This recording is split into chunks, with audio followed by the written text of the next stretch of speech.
ready, bud. So, can you see the pack? I do. All right. So, we are doing a live Skype with Mark from Exo. We're going to go over the features of this new pack. I'm going to publish this ASAP so you guys can get a good look at it and hopefully be one of the first to review it with an expert on the pack. So, Mark, how long has this bad boy been in the works? Oh man. In some form or another, we've been playing with new designs for close to 2 years. I mean, it's one of those things where it's tough to say that specific model how long because we've tried so many different things. But just to give you an idea, like last year's Death Hike, so last summer, a year plus ago, we were running prototypes with guys on the Death Hike. So I mean, it's been even before that we've been just trying different stuff, man. It's one of those things where you make one little change and it has a snowball effect, and so there's so many moving parts and pieces that come together to how a pack feels and performs that it's quite the process when you're looking at when Steve set out of like what's the next generation. We weren't necessarily going we need to make the next K2 generation pack. We were saying pretty much everything's on the board, like what do we do? And so we tried a lot of off the wall stuff even. um, as funny as it turns out, the new stuff has a lot in common with the K2, and that's just because we found that the K2 was such a great pack system. We kept coming back to certain things that we wanted to keep from that. So yeah, there's similarities, but we've tried a whole bunch of stuff for a long time at this point.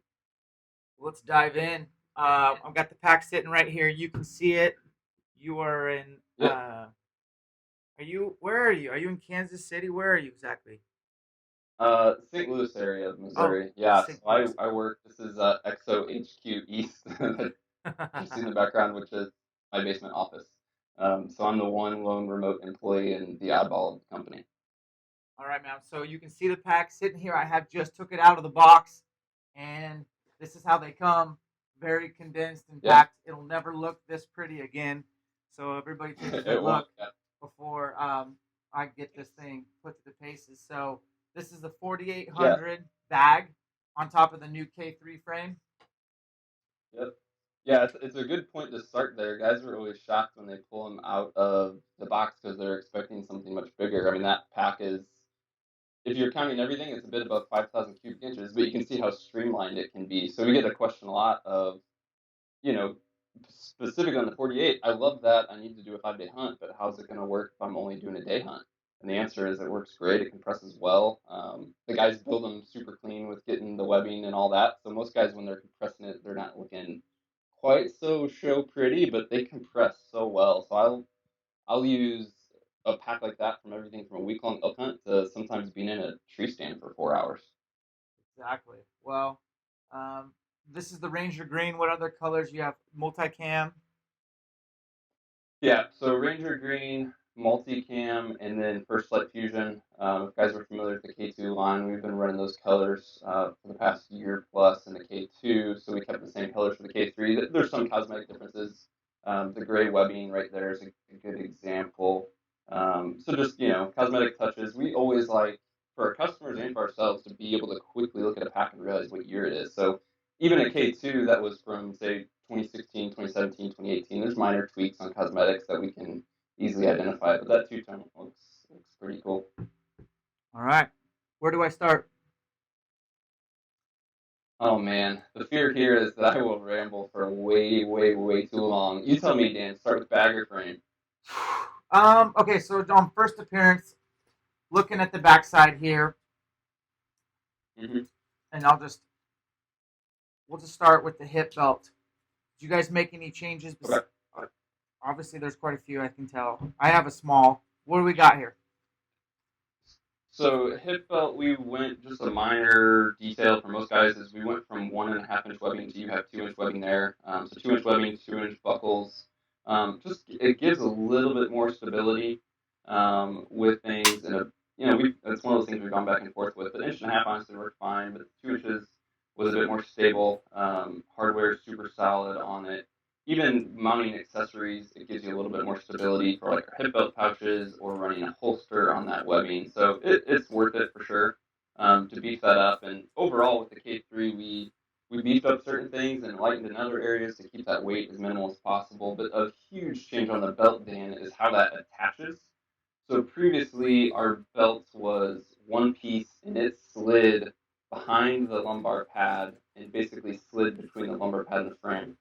And yeah, so the left and right side are now independent there, Dan, and they mount on what we, for lack of better terms, call wings that come outside the lumbars.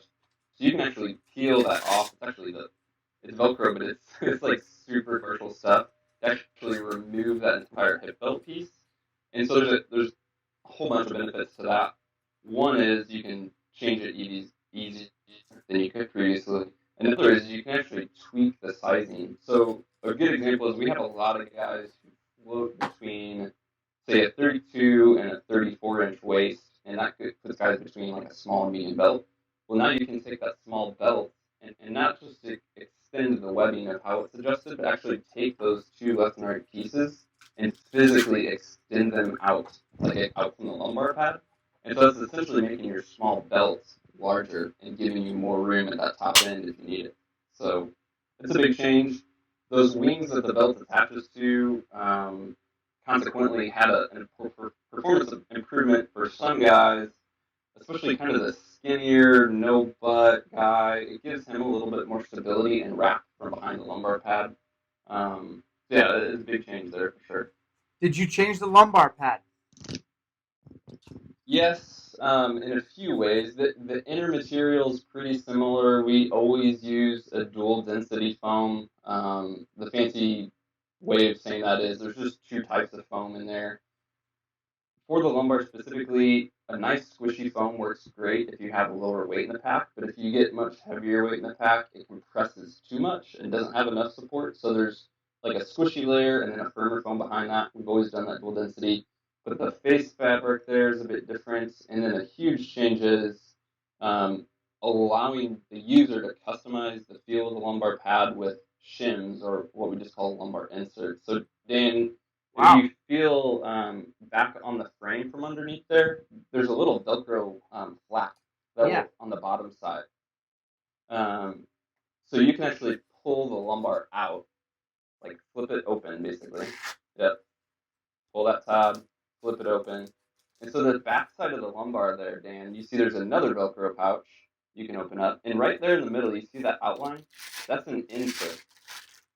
Oh, And okay. so yeah, you can pull that out. So the pack is going to come with one of those pre-installed, and that's actually going to work great for most body types. You can remove that and run that without the insert at all, which I actually personally really like. Or guys can add additional inserts into that. And so a lot of that's going to do with back profile. If you're a curvier back and want more lumbar pressure, you might add an insert. I'm more of a flatter back, no butt guy. I actually like pulling that insert out and just running the actual lumbar pad itself.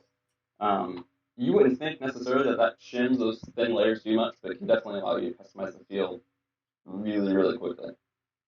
Okay, that's pretty next level. Nice work. Um, Yep. I'm rambling, I know. nope. Details I actually wouldn't have noticed that. So let's talk about two questions. The first one is what's the waist ranges?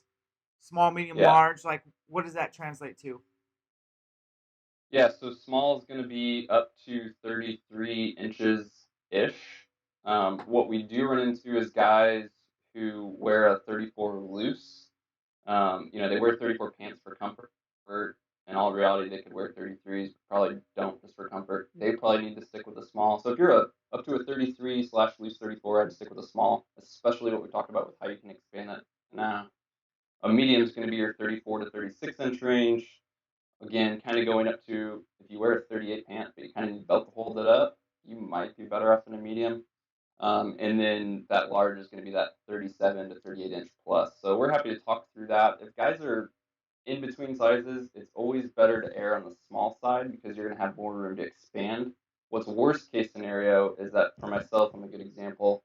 I can wear a medium belt with 20, 30 pounds in the pack, but if I put 40, 50, 60 plus pounds in the pack, that medium belt just doesn't get tight enough. Mm-hmm. Now the belt's sagging, now all the weight's sagging, now I'm carrying everything on my shoulders instead of distributing through my hips. So don't size up thinking you need to, or think, oh, I'm gonna be wearing a puffy jacket, I need to size up. We've accommodated for all that, kind of in those size guidelines. Yeah, I'm a 31, 30, 31. I get the smaller. It makes sense. Okay, adjusting for basically your torso length here. Anything different Yeah, than years past? yeah, different but similar. We've always used combination of both Velcro as well as a hardware-based system. So you can see what you're looking at, Dan. There's a little metal clip, and there's basically ladders, for lack of a better term, sewn into that shoulder harness. So you kind of have that dual system of Velcro, which is great for like super minor adjustments. But if you're changing things like an inch, you're going to want to actually move that ladder up and down. Those suckers are tight when they're new for sure. Oh boy. And then a big change, Dan, is those left and right pieces are now independent. Before Oh your yeah. shoulder harness was one piece. So going independent has numerous advantages. You can kind of tailor the angle of how those come in. So if a guy's more broad chested, you can put those at a little bit more of an angle that come out and give them a little bit more space. So yeah, it's a combination of both fine tuning with the Velcro as well as using those kind of sewn in ladders with the metal hooks that you see there to really make adjustments in torso length. So um, that ties into. Sorry to ramble again, Dan, but ties into another thing, which is the frame height. Always before K2 system, we had one physical frame, 25 inches. It is what it is. On the new system, there's two factors. One is there's a short and a tall frame, and then secondarily, for each the short and tall, we have frame extensions. So a short frame is going to go from 24 to 25 and a half inches. A tall frame is going to go from 25 to 26 and a half inches. So we can pull that apart here in a second, Dan, or we can just pull that apart now and kind of show those frame extensions. But you literally, the frame panel lifts up out of the lower section, Dan, like the lumbar and that. Okay. So those are two separate pieces now. Those were kind of all sewn together more before. And this is sometimes a little bit easier to do without that bag attached, but Okay. we're Well, not. we can do that now if you want. Yeah. You want me to take the bag off? No, you don't. You shouldn't have to go through that whole thing. Well, let's do this, Dan. Let's slide. Let me go back to one more feature because it is connected here. Flip that bad boy around. So before we talk about that, we got to detach the bag from the frame. I was jumping ahead of myself. So previously, we had to remove load lifter straps. We don't have to do that. Go ahead and unclip those, Dan. The lid. That's just your rear lid connection. And then previously, as you know, Dan, you had to take those load lifter straps out, like completely out, and then lift the bag up off of the frame. Yep. Now, as you got it, Dan, peel that bag out. Oh baby. So one, and then you got two wings. You peel those sides out as well. Thank you guys. And then you can lay that bag off the frame. That's huge. It's huge. It's super simple, but it's huge. And then, yeah, 4 quick disconnect buckles. So 1, 2, 3, 4, and then that one kind of has a little webbing keeper on it. So yeah, I mean, there you go. So you're laying the bag out from the frame. That's how you load meat or whatever you need to between the bag and the frame. It's that easy. So before we would have to remove those load lifter straps, load our load between the bag and the frame, and then have to remember to reconnect those load lifter straps, which in the heat of the moment is actually really easy to forget. But you'll notice right away the pack does not feel well. So yeah, there's the frame. You can see the built-in compression strap stand, just really, really similar to the K2. Begin to secure a load to the frame, and then you can bring the bag back over the load and re-secure it to the frame. Now you have that load shelf between your bag and frame. So you're not wasting a trip. That's like the number one thing with me is like you can take your first load out and you're not having to go back to the truck and get a pack frame. That's what us old school guys used to do. And you'd end up with 5 trips instead of 4 or whatever. And energy is like the most precious commodity, especially if you're like me and you're going back to back elk hunts. Dude, you don't want to squander any energy or time. It takes just extra time. So So you see this? I'm not sure if that's coming through great. Yeah. So this is, I just detached the bag from the frame, did everything you just did. And so Dan, you should see this lower section here on yours. Yep. And basically, this is that pull tab to customize the lumbar, which we talked about. But there's this upper Velcro channel as well here. So if you pull this guy up, just connect that. Yep. Now this whole thing slides out. Oh my gosh, that's slick. Yep. So just pull that guy out. If you're feeling, yep, there you go. And then one of the extension slats. So there you go. So you can hold those up. Look at those, Dan. That is changing your frame height with those extensions. So when we flip those, put one in one way and one in the other way, and then we can kind of show the camera how that works. I like it. So those are precision machined to fit in the frame. Super freaking rock solid. But essentially, if you put the short end, which is on the right side, yep. Unless my camera's playing tricks on me, you have a longer frame. And then when you put the longer end into the frame, you have a shorter frame height. So guys can see that offset right there. So you're getting 1.5 inches of frame height just by flipping that around. I'm gonna go ahead and put in the long ones in first, so it's shorter because I just seem to be a short torso kind of. I'm everything short on me, not everything, but most things. Yeah. So like, let me ask you, Dan, when you ran a K2, did you ever run into any sort of mobility issues with like glassing uphill or anything like that? 100%. Because the frame was tall on your neck. 100%. You did? Yep. Yeah. So that's going to be much improved now because you can run this frame in the short height and with the short extension setting. All the frames are going to come with the short setting by default. So a short frame height is going to be 24 inches. If you flip the extensions, you're at 25.5 inches. Yep. If you go with our tall frame, you're at 25-inch base height, which is what our K2 was. That honestly works great for most folks. But if you're like me and pushing 6'3", I can flip those. I can be at a 26.5-inch frame and then get better performance. And the cool thing is, you saw how quick that was. Huh. Guys can do this in the field. So Dan, if you're running this frame short at 24 inches for mobility and you're hunting country, you want to be able to glass uphill, not hit your head, that's great. You get your bull down, now you want some frame height because you want those load lifters at a good angle, you want load carrying performance more than you're worried about mobility, looking up, that type of thing. Flip those extensions in the field. Yep. Put your frame back together in a second, and then you're ready to rock and roll. You can just keep in mind when we change that frame height, when we reverse our extensions, we're effectively also lowering or raising our torso length setting. So that shoulder harness we just looked at with how we can move that up and down the frame. Yeah. If we were to extend the frame height by 1.5 inches, we've effectively raised our shoulder harness 1.5 inches as well.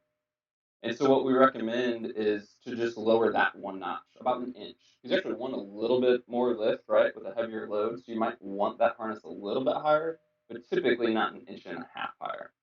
And so all that might sound like super complicated. The great thing is guys never have to do it if they don't want to. There's going to be plenty of guys who run it at 24 inches all the time. Plenty of guys run it at 25 inches all the time. Maybe some real 6'4" guys run it at 26.5 all of the time. So this isn't something you have to play with, but it gives you options. And it didn't add any complexity into, the pack build or, any integrity issues with function and durability, that type of thing. So it's super simple, but really, really effective. Okay, so should we move on to the bag? Let's do it, man. Put her back together real quick.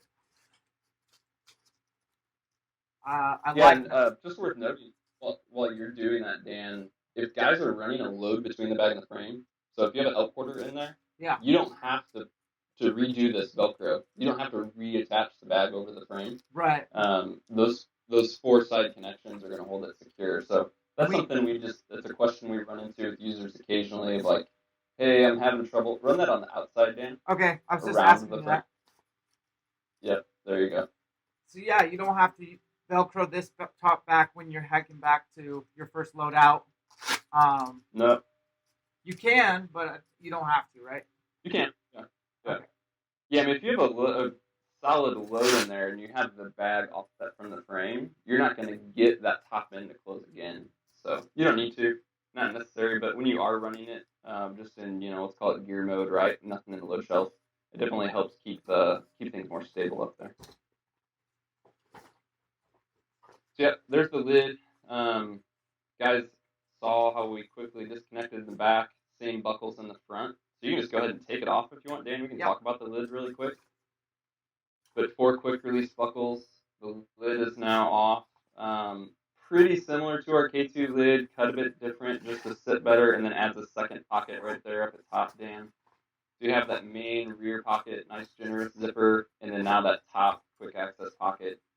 So just a little bit more options there in the lid, but not a drastic change on the lid itself. So, All right. Something we can do now on all the packs, Dan, is you see how the roll top, like you always ran it on the 3500, rolled down and connected to itself, which is great, especially when you're running the lid. But if we ever want to, we can now take the roll top and connect it down to the sides of the bag, like where the lid would have attached. And so it just helps us keep a more streamlined profile on having the bag if we want to run it without a lid. Now we can do that, and instead of having like that loop up top, it brings the roll top down to the sides, keeps everything super streamlined. So I love running the bag without a lid if I don't need it. If I'm doing a short trip or just going in super light, I just without the lid and attach it down to the sides, and it's super streamlined. Huge change while we're at the top, Dan. This is on all the bags on the K3. Is that zipper right up there on the top? So this is your water bladder access now. So previously, you always had to go within the main bag, either through the roll top or the zip access, and your water bladder sleeve was one with the main bag. It was built into the back panel of the main bag. So now we have dedicated zip access. It just makes it a lot easier. Say midday, you cross that stream, you don't need to pull your bladder in or out. You don't have to go in the main bag with your gear. Now you have direct access to the bladder. The other slick thing here is we oversized that bladder pouch quite significantly. Yeah, you did. In that fabric there, Dan, between the bladder pouch and the main bag is a waterproof fabric. And so the great thing is, say you wake up in the morning, you're doing a backpack style hunt, your tent fly is wet. You don't want to put it in the main bag, get your sleeping bag wet. You just shove it back there with your water bladder, and now it's essentially a dry storage pouch. So if you have wet gear, put it back there with your water bladder. That pocket's oversized, has that waterproof barrier between it and your main bag, and now you can keep wet gear separate from dry gear just by using that pouch. Cool. So the bladder tubing comes through here and right out through the top. Right. Yep. And then over either shoulder, depending on your preference, you just get it on your shoulder harness. So that routing is pretty similar. Yep. Do you run a bladder? I do. Obviously, there's caveats to that. Sometimes on a later season hunt, if it's going to be crazy cold, I'll go to bottles just to not deal with a hose. Yep. That can freeze. Typically, even early season, I carry just a smart water bottle. They're super tall and skinny. And they fit in those lower side stretch pockets really well. Yeah, so they fit into those pockets really well, and I'll typically carry that just for if I'm doing drink mixes. Yep. So if I'm doing some sort of pick your poison, wilderness athlete, mountain ops, something of that sort, I can mix that in a bottle to keep my bladder dirty. Yep. All right. That's pretty slick. Not gonna lie, that's a feature. The waterproof deal, especially like a bivy. A bivy sack always gets condensation, and you're like, oh, what do I gotta do? Throw it in there, deal with it later. Let it dry out, maybe midday. Yep. So main stuff there, it's like compression strap stands can be super similar to the K2. You're familiar with that. You got side compression straps across the face of the pack. Great for securing your bow. You have the compression straps down the actual sides of each bag, which we looked at, which connects to the frame. That's great for sucking away the extra girth of this larger pack, like a 4800, and keeping that streamlined profile. The full length side pockets on both sides, same as like our 35 and 55 from the K2. So ideal for pick your poison. I mean, some guys drop rifles in there, tripods, spotting scopes, just tent poles. I always put a bugle tube in here. Yeah.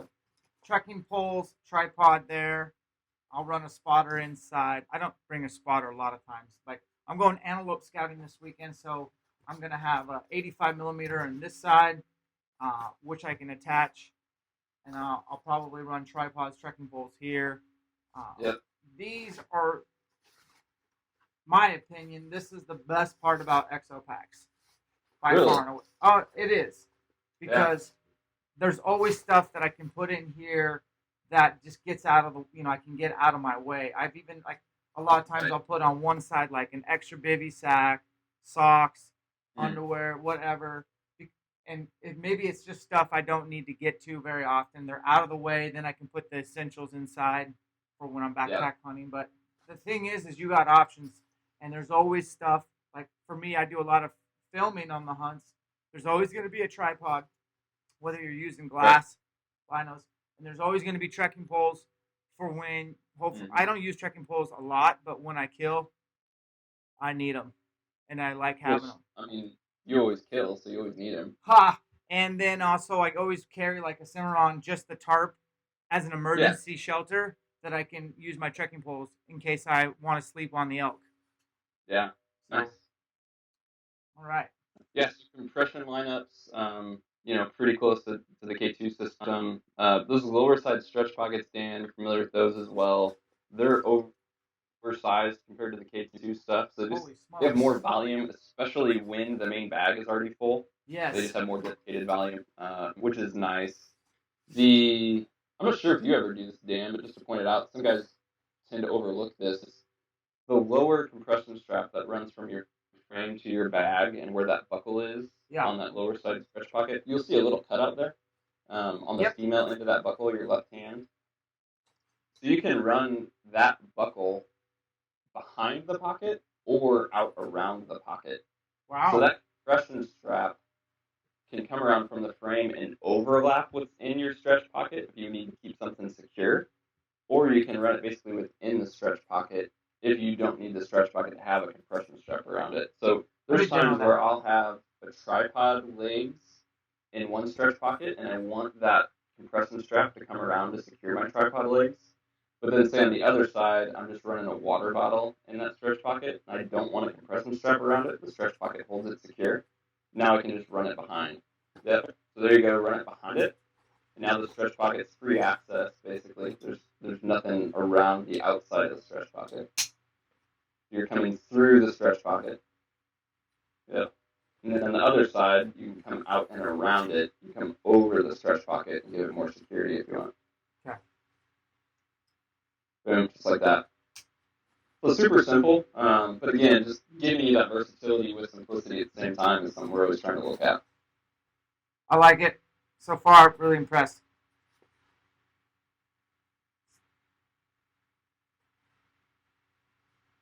All right, so we are going to dive into the bag itself. This is the 4800. What other options do you have this year? Yeah, so 3200, 4800, and 6400. The 4800 is by far and away what we thought was going to be and what is the best seller. Just because it meets the needs of most guys best. There's so many of our customers want a bag that can do a day hunt and a 5-day hunt, or even up to a 7-day hunt maybe, and they just want that one bag that's kind of a great do-it-all. And so the 4800 is that. We also have the horseshoe-shaped zipper on the front. You can zip that panel open if you want, Dan. That's new on our larger bags. We had it on our 2000 in the K3 line, but none of the other larger bags had this big horseshoe-shaped zip.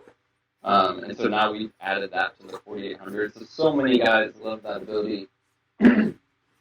Right there, being able to zip open the pack is a big panel, see everything that's in it, get stuff in and out easy. Obviously, the roll top is direct access as well, so you can use the roll top if needed. But most guys like that horseshoe-shaped zipper.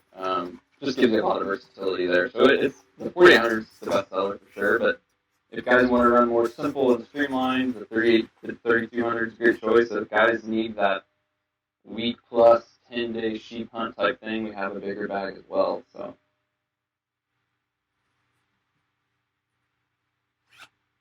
Yep, just built-in organization pocket there in the back. There's also a stretch pocket, which is zip access there in the front. So that's, spotter. For me, that's layers a lot. If I'm taking a light layer on and off quite a bit, or even gloves on and off, maybe Yeah. something like that. Just super quick access stuff. Sometimes that's my snacks in there. I mean, it kind of varies, but that stretch pocket's money. This is where I do snacks, and I like snacks. But Yeah. okay. And then you can, as far as like the former packs used to have buttons where you could put a dry bag inside. Yep. You see the Velcro on the corners where the buckles are, Dan? Yes. So inside, so there's gonna be Velcro attachment for the new dry bags. Yeah, I ordered one. When it comes, I'll put it in for sure. It's just peace Yeah. of mind with camera equipment. Yeah. And do you segment your gear, Dan, and run some gear in the dry bag and some gear outside? How does that work for you? I do I separate my gear out? Is that what you're asking? Well, like you can put the dry bag liner in our pack system, and it'll fill the whole pack bag volume. And then you can top load it into that. But then what some guys don't quite realize, it's just easy to overlook, is you can also keep gear in the main bag that's not within the dry bag. Yeah, So no, I perfect would just example put is, camera gear in the dry bag. You know yeah. what I So mean? perfect example is you have your dry bag lining the pack. You go through the roll top and put in, say, your sleeping bag and for you some electronics in there. That's all contained within the dry bag, 100% waterproof. But then if you had a dry bag in here, kind of like what that white fabric looks like, let's pretend that's your dry bag. You can now come in through your zip access and keep some other gear in the main bag that's quick access and not within the dry bag. So, like if I'm hunting and it's wet, I might have my sleeping bag protected, but say my jet boil, I want to get in and out. I'll keep that in the main bag, Yeah. but not in the dry bag, and just go quick access through the zipper. Yep, that makes sense. Yeah. So price point for those as well as so we're recording. This is leading up to hunting season. We're in August 2019. This is Yep. going to be your go-to pack for the next couple years. Guys can only get it off your website. Yeah, so we only sell direct. A whole bunch of reasons for that. A huge one is like we want that direct interaction with the customer. We want to talk to you if you have questions and inform you directly on that. So we're a super small company, sell direct. If you call our line, there's a really good chance you're going to get me or Steve or somebody, from our small team, and we're happy to chat with that. So yeah, we sell direct. Do a 30-day trial period. Obviously, understand that guys can't go into a retailer or a dealer and get hands on. So we would have you do a 30-day trial period, order the pack, get it, fit it, take it for a test hike, do what you need to do. If for some reason it's not what you expected or anything like that, we're obviously glad to work with you within that 30-day trial period. But yeah, sell direct, make everything here in the States, have a lifetime warranty in terms of, materials and workmanship and all that. So yeah, I mean, we're hunters ourselves and just glad to be able to work with other hunters and get them set up. Awesome. Accessories. We don't have them here for the video, but you said hip pouches, and you can get Yep. the dry bag. You can get a pouch for your sidearm. What else am I Yep. missing? Yeah, hip belt pouches and the stash pockets are the two most popular. The stash pockets, if I walk away, I can grab one second. Cool. Again, wasn't prepared, sorry. Hip belt pouches, obviously going to hip belt, they're larger than the K2 version, now on the K3. Dual access, really easy to operate one-handed. So if this is on your hip belt, just one-hand zip. Zippers only come partially down, which is actually, some people overlook this, but it keeps it to where a lot of times, depending on what I have in here, I keep it unzipped all the time, but you don't have to worry about this like flopping and your stuff falling out.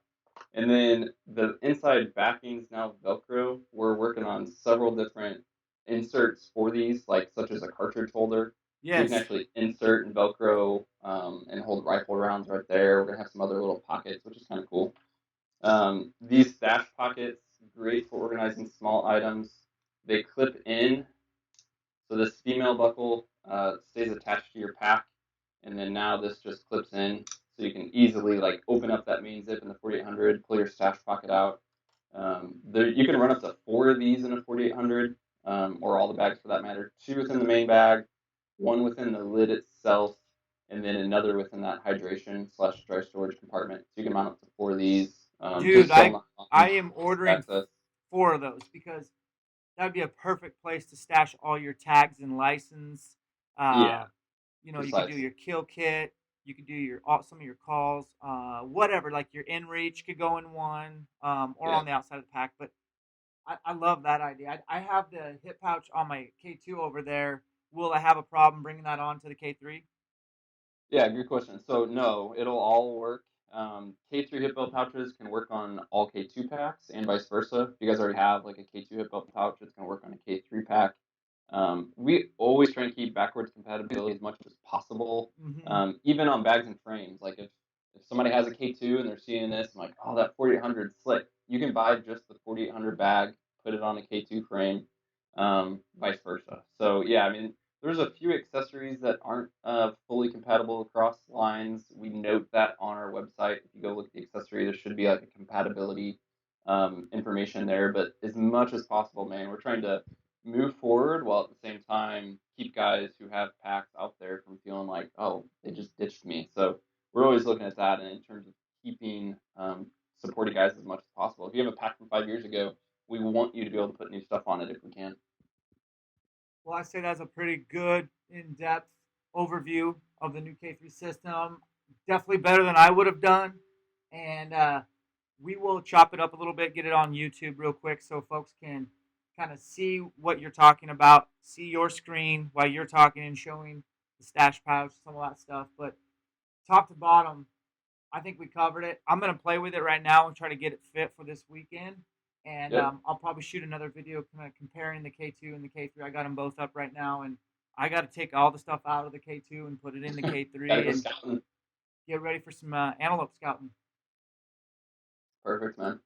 Awesome. Well, thanks for your time, man. I know that was impromptu, but way better than me trying to go back and act like I'm a subject matter expert. I'm not yet. I have no reps with this thing yet, but I'm pretty excited about it. And Yeah, dude. It's all new.